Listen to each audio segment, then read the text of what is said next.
দিন ধরে স্বপ্ন দেখা তো শুরু করেছেন, কিন্তু স্বপ্ন দেখা শুধু শুরু করলে হবে না, স্বপ্নকে বাস্তব করার জন্য ডেফিনেটলি আপনার অ্যাকশন প্ল্যান থাকা দরকার আছে।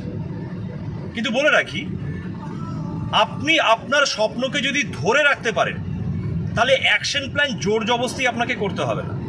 অটোমেটিক্যালি এই ইউনিভার্স আপনার আশেপাশে এমন কিছু রিসোর্সেসকে দেখাবে যেগুলোর মাধ্যমে আপনি আপনার স্বপ্নকে কিন্তু বাস্তবের রূপ দিতে পারেন।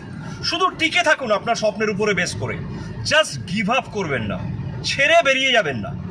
অটোমেটিক্যালি স্টেপ বাই স্টেপ যত বাধা বিপত্তি আসুক না কেন, আপনি ডেফিনেটলি আপনার স্বপ্নের রাস্তা আরও চওড়া করে তুলতে পারবেন যদি টিকে থাকেন। এর ফলে কি হবে, যেসব রিসোর্সেসগুলো ইউজ আপনি করবেন বলে ভাবছেন অথচ পারছেন না, অটোমেটিক্যালি সেই রিসোর্সেস আপনার কাছে এসে ধরা দেবে, বলবে আমাকে ইউজ করো আর নিজের সফলতার রাস্তা নিজে তৈরি করো। Thank you very much.